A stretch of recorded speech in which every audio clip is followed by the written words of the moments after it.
Hello everyone, and thank you so much for inviting me to speak at today's African Youth SDG Summit. I think it's really important that before I really delve into my own contributions and insights, that I offer myself and the panel the chance to really think critically about what we're talking about here. A lot of the conversations today will indubitably focus and centre itself on looking at EU integration as a model for the African continent. But I hope that over the course of my contribution to this panel, I can help us all kind of engage critically and realise that actually using the European Union and Western models for integration doesn't really fit in within a global African context. Now, as the speaker quite rightly said, my name is Augusta. I am a researcher and a consultant, and I focus mostly on disparate and Indigenous discourses across Africa and the Pacific.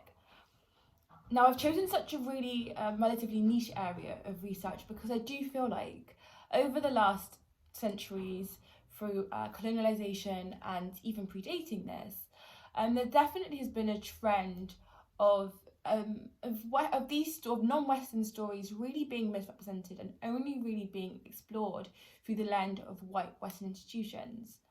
And whilst the intention isn't necessarily to dispossess or to create divisions between groups of people, I do feel like we are missing true stories and insight into these communities. And I guess if we were to try and apply this discussion within a landscape of how we can foster a greater sense of union on the African continent, I think it starts with post-development.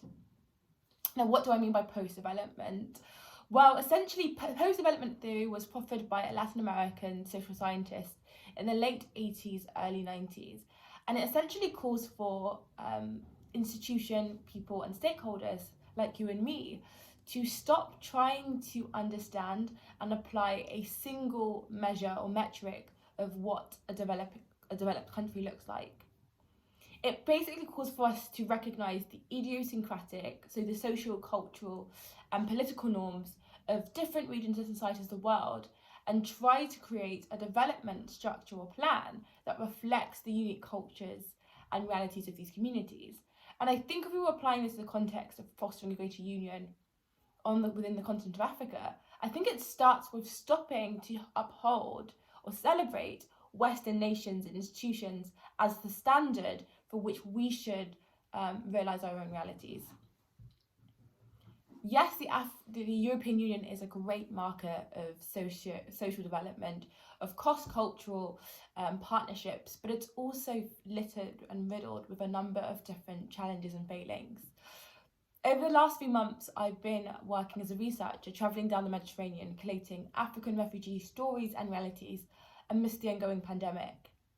And throughout my time, I've seen how this reality, this economic liberation and partnership that is often touted and celebrated by the European Union has become really unequal in its distribution and realities for communities, not only in terms of refugee people, but also local Europeans. And I think we have this misconception, especially when it comes to development, in not recognising that. If the US election shows us anything, it's that these Western bastions of democracy are actually missing out on key insights within their own people. So how on earth can they be the markers and measures of how we as a continent, we as a people, navigate those relationships?